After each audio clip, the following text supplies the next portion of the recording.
Hello, welcome to Advent Adventures. Today is Friday, December 22nd, in the third week of Advent.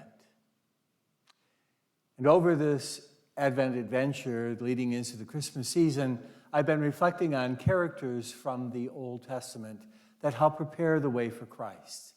Today, I'd like to talk about Deborah.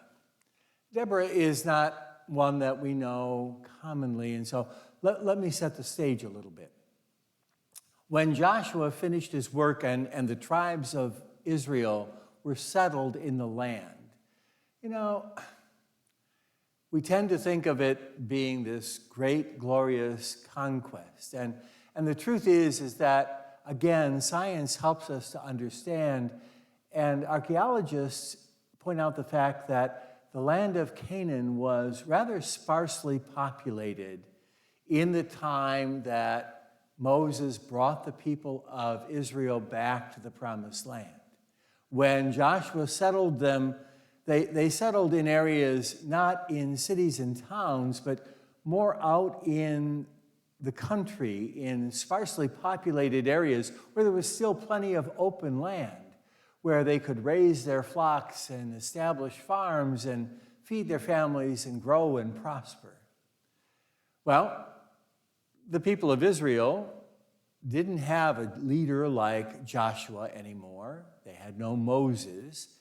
And so how did God guide these people through a 200-year period that actually led up to King Saul and King David? The people were governed by charismatic leaders called judges.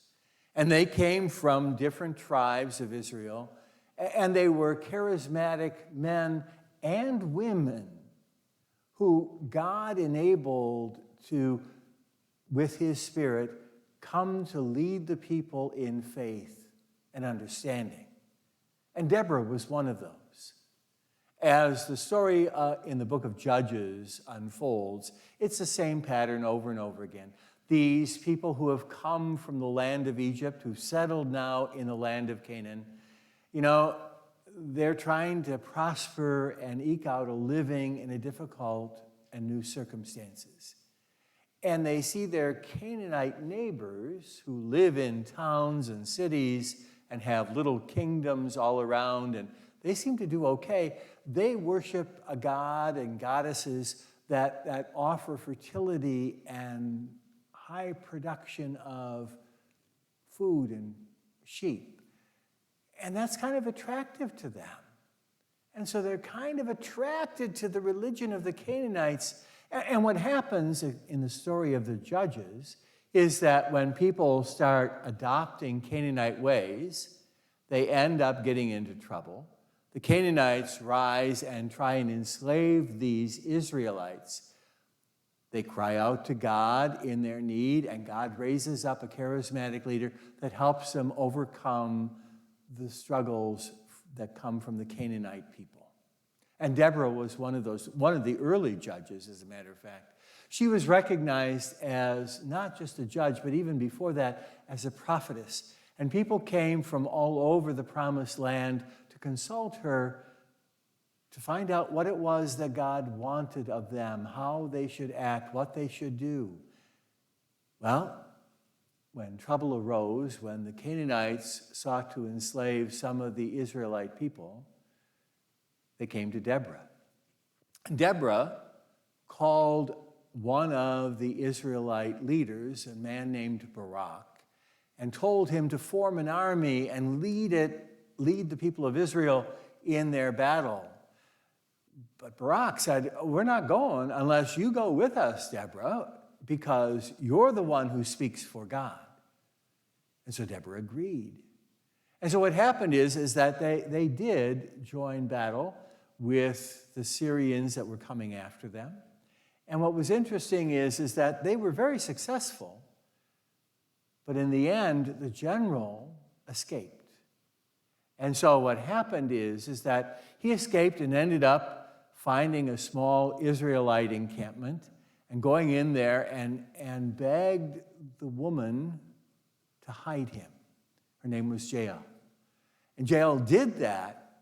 She gave him something to drink, some warm milk, And then he crawled under a carpet, and there he fell asleep. And while he was sleeping, she did in the enemy of Israel. It was interesting that in the story, Jael and Deborah were the big winners. They were the ones who fought the victory for God. They're the ones who enabled that to happen. And it really strikes me that we need to understand that God speaks through men and women all the time, not just adults, but even through kids. And that you and I are invited to listen to the voice of God because God invites us to be more. And any voice that calls us to do that, to be a better Christian, to be a more faithful follower of Christ, to open our hearts and welcome, to be more generous, more kind, all of those somehow are the voice of God, no matter whether it's from a mother or a child, a father or a grandparent. It's the voice of God. During Advent, it's a time to listen for the voice that calls us to be more like Christ who comes to reveal the love of the Father. Have a great Advent and a wonderful Christmas.